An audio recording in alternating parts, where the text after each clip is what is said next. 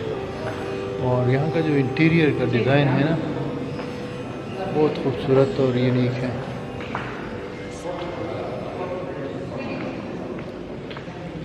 काफ़ी सारे टूरिस्ट आए हुए यहाँ पे।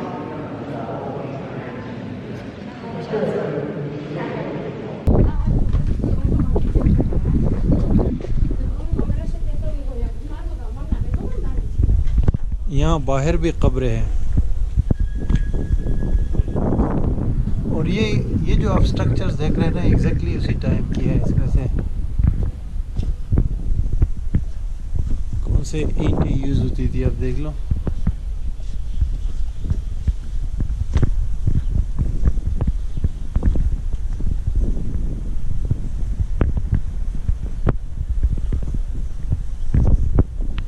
ये पूरा एक कॉम्प्लेक्स है, बहुत सारे हिस्से हैं इसके।